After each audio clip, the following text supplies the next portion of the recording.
All right, welcome back in Live Now. I'm Austin Westfall. We're going to pivot the coverage for a moment here. There's a lot of top news of the day. Of course, we continue to track the latest developments out of the White House. We are learning that President Trump earlier today has denied that he was considering strikes inside Venezuela, appearing to contradict his own comments from last week. And it comes amid intensifying expectations that Washington may soon expand drug trafficking-related operations. Reuters says that the United States has built up a large military presence in the Caribbean in recent months, with fighter jets, warships, and thousands of troops included in that. That presence will significantly expand in the coming weeks with the arrival of the Gerald Ford aircraft carrier strike group. Standing by is retired Marine Intelligence Officer and National Security Analyst Hal Kempfer. He's also the host of the Strat podcast. Interesting to also note that Hal is a veteran of the war on drugs. He worked under Southern Command. He knows this part of the world very well, especially as it relates to drug operations. Your reaction, Hal, to the latest reporting about President Trump denying that he was considering striking inside Venezuela. This is an idea that you and I have been discussing for weeks. Austin, we have been, and I very clearly remember he kind of tossed that out there, that he was thinking about doing strikes on the ground and opening that whole thing up. So to turn around and say he's not considered it, or he has never considered it or not considered it, it kind of makes me wonder. And frankly, you kind of go to the operational security side, which is maybe he really is thinking about doing ground strikes. So he's trying to walk that back publicly. There's lots of reporting that's coming out that indicates that there's a number of places, locations, facilities, targets, if you will, within Venezuela that the administration has looked at. That would be normal for any planning. If they said, take a look at it, see what we should strike if we do strike, that would be a normal process they go through where they would say, okay, where can we strike? All of this aimed at the Solis cartel, which is one of, Tren de Aragua tends to get most of the news, but there are multiple cartels in Venezuela, and that one is the Solis one is linked to Maduro and linked to the regime very closely. So there is talk that some of the targeting is actually looking at military installations and military targets and government targets that are linked to supporting the cartel. So I'm not quite sure what to make of this latest statement, this denial that we're looking at doing strikes on the ground. Although I don't rule out that there could have been some discussions with other countries, could have been European countries, could have been with China, could have been with, could have been with Russia. I kind of doubt that would make much difference. But the only reason I bring up Russia is because Russia has been rather vocal about its support for Venezuela of late. And so, and Maduro just requested missiles and radars and a bunch of other military equipment from Russia to support them in a potential conflict with the U.S. So we've been looking at our screen here at the images that you and I have been watching for the past couple months. These strikes on drug boats, they've all taken place in the ocean, most of them in the Caribbean, the area around the Caribbean. I believe one or two of them have taken place in the Eastern Pacific Ocean.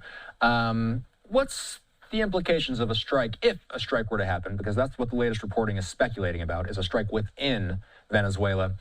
Talk about the implications. What's the difference between a strike on a boat in the water versus something on the Venezuelan mainland?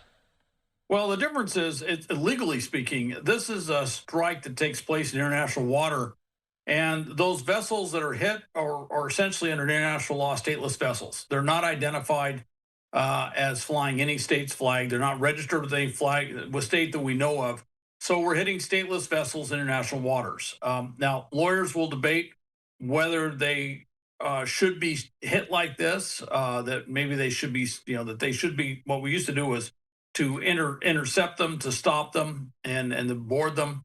But in this case, we identify them as a likely narcotics trafficking vessel, and we have defined these cartels as terrorist groups. So we're basically treating these cartels the same way that in the water, the same way we're treating, ISIS and Al Qaeda on the ground. And if we see them, we identify them, we strike them. Now, the difference is once we do strikes either within the territorial waters of Venezuela or on Venezuela land, that is technically an act of war. We have now struck that nation with a military strike, and there's no, and that's That is a Rubicon. Once you cross that, you can't uncross it. You have done that. Now, Venezuela is not going to turn around and invade the United States or anything. They don't have the military capability to do that.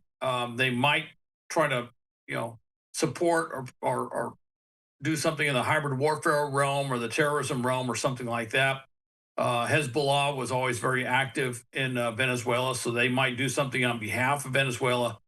But that is the big difference. Is once we strike their territory, which includes something within their territorial waters, that is an act of war. You're talking Hezbollah, like the Hezbollah in Lebanon? Hezbollah in Lebanon, yes, they're very much in South America. They operate in South America. A lot of Hezbollah activity down in the tri-border area of Ciudad de Este, if you're familiar with that, northern part of Argentina, Paraguay, that whole area. But yeah, there was an active Hezbollah of Venezuela that's been around for many years, well over a decade. So, where do you follow this from here?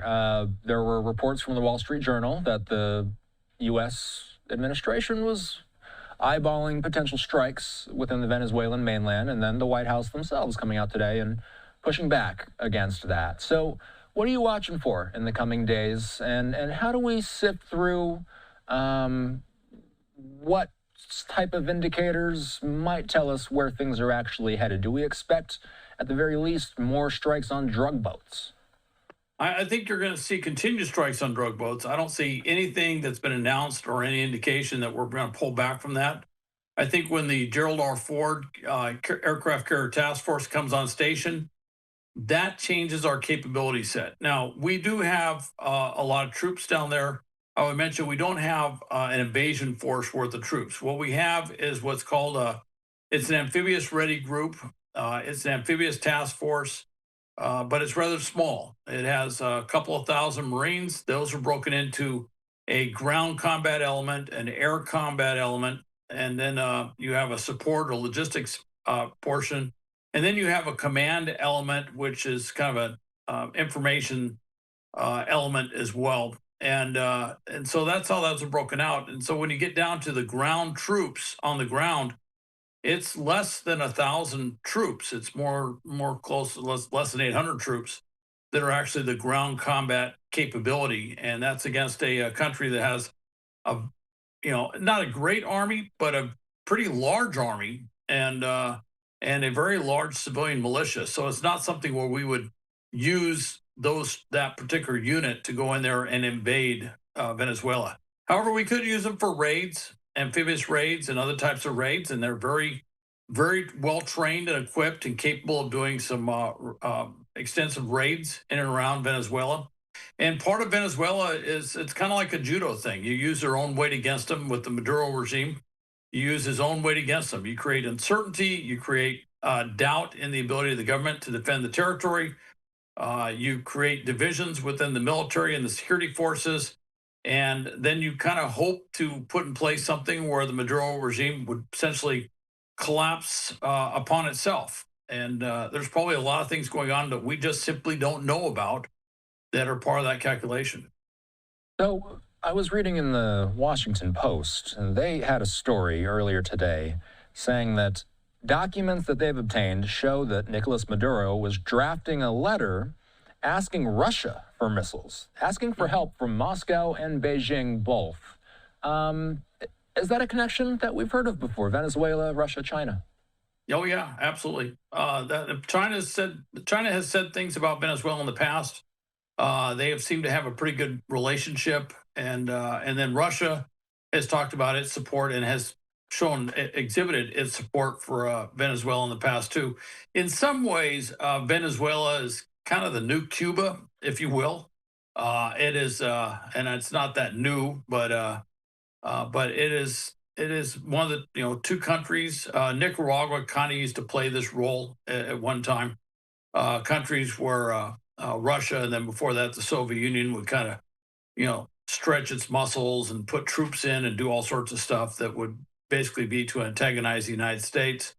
Well, now Venezuela can kind of fill that role for Russia. But with that, Maduro is asking for air defense missiles, air defense radars, a variety of other weapon systems. Primarily defensive in nature that he could use to defend against the U.S.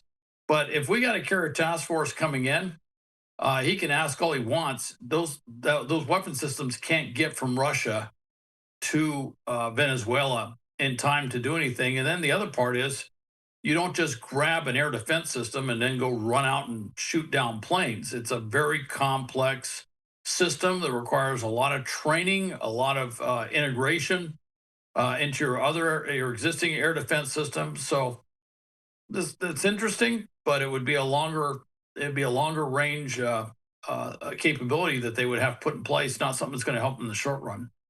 All right, Hal Kempfer joining us tonight. Hal and I will do our normal Saturday marathon, if you will, tomorrow at 4 p.m. Eastern Time, 1 p.m. Pacific Time. Normally, we start these things about 5 minutes early for anybody who wants to catch the beginning of it. Usually, him and I go for about 45 minutes, sometimes a little bit longer than that. We talk about a range of issues, kind of wrap up the week's coverage. Hal is the host of the Strat podcast. You can listen to Strat anywhere podcasts are available. We will see you tomorrow afternoon, Hal. All right. See you tomorrow, Austin. Happy Halloween. Hey, by the way, you got anything by you celebrating Halloween? You know, I do have your next guest right here. I've been waiting patiently. So, but frankly, he looks just dead, if you know what I mean. Yeah, yeah. We've been asking people to send in photos of their pets wearing Halloween costumes all day. That's my pet. That's the closest thing you got to that. That's Hal my Kempfer. dog Spot. Yes. We'll see you tomorrow, Hal. Thanks. I'm hearing from Matt, we have 20 more photos queued up. Did I hear that correctly? You ready for them now? All right, we have 20 more photos queued up. We're going to go straight into those right now.